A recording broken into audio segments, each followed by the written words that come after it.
Hey everyone, Dan here from GeekCast Radio doing another comic book review. This time I'll be talking about the Metaphase #1 brought to us by Alterna Comics. And this is written and drawn and created by Chip Reece and Kelly Williams. And I've actually never done a review of Alterna Comics before, and I really wanted to change that because they put out some great stuff. Some really, first and foremost, some creative and great ideas. Love the Trespass the series, for example. Highly advised getting that. And what's also fantastic about it, as you can see from the cover, it's only $1.50, and no, this is not a book that came out 20, 30 years ago. It came out a couple weeks ago, and I meant to actually cover this within my comic book haul, but I had it in the photo, but I forgot to include it. I don't know. I think it just fell out of the pile. So I wanted, you know what, like, hey, there's actually some interesting things to talk about with this book, so let me go ahead and do a video about it and kind of explain my thoughts about this and how well the comic was. And it's a book that it's about the main character who suffers from Down syndrome. I shouldn't say suffers. It's someone who has Down syndrome, but the also piece of that is that his father is a superhero, kind of like a Superman-esque type of character. But his birth does not go according to the plan. There's some difficulties, like with many people with Down syndrome. He has heart difficulties, but his father is a good person, so he loves him not any less, and you can see the aspirations that he has to be a hero like his dad. And I was concerned going into this because you can have great intentions and end up not executing it greatly and end up with a end product that could be at worst offensive, at least just ineffective. And it's a delicate balance to strike. You don't want to feel like you're objectifying people. At the same time, you don't want to feel like you're overly being undermining them as well. So it's a really hard approach, and I commend them for at least trying to do that, trying to say, like, everyone deserves their story. And I really feel that, like, anyone, no matter who they are, what their situation was, should be able to read a comic, watch a movie, and feel like they're being represented in an authentic way. So before I actually read this, I gave it to my wife because she's actually been in special education for over a decade. She's worked with many kids with Down syndrome. She knows much more about it. She's worked with the family. So I felt like, her perspective on this would be much more fruitful than mine, or at least have a better idea of how well it's handled than I could.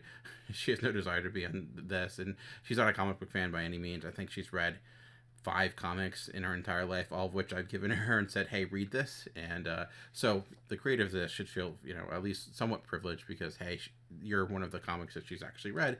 And she did like it. And I asked, how well did you feel the character was represented in this? Do you feel like it was done right? Do you feel like it was able to strike that balance? She said it was good. There just wasn't much of it there. And I would say that was probably my one complaint about this, is that it seems to kind of bury the lead a little bit, where we're dealing with this this character, and he's seeing things from his perspective, but then it kind of switches, and we end up into a middle of a general superhero story, and his father's going off to fight these different bugs, and we learn about why that's all happening, and the main character, and he ends up just kind of being in the background for much of it. And it wouldn't be that big of a deal to me if it wasn't only a 2-issue series.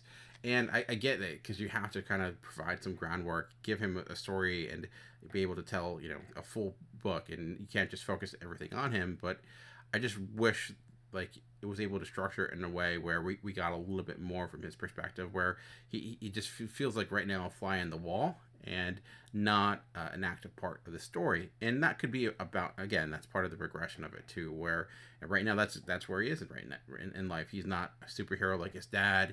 He's just going through life, and it seems though, based upon the end events of this first issue, that some things might actually be going wrong. And maybe his I don't want to give the story away, because I do think it's certainly worth reading, and I think you should definitely back it up, being only $1.50.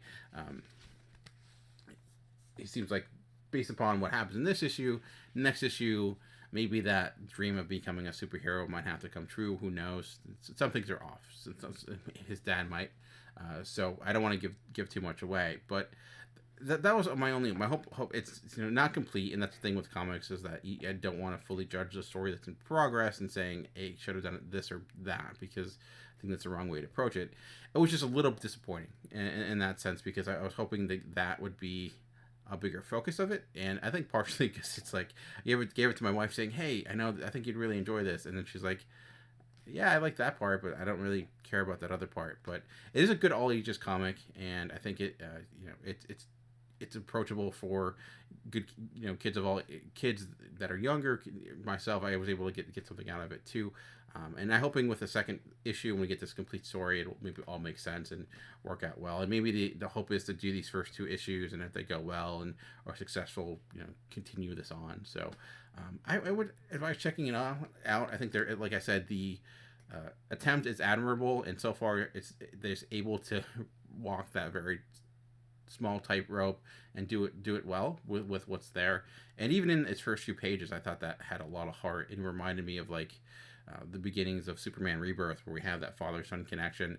It only had a few panels within it, but I thought it was able to establish that really well. So I think that at least gives it a good foundation for the next issue to complete the story, and at least kind of see where it can go. And that's ultimately what a first issue should do, is leave off a place where there's something here that I want to come back for, and that's what happened with this first issue. So let me know if you've read it, your thoughts and opinions. Have you read any alternative stuff?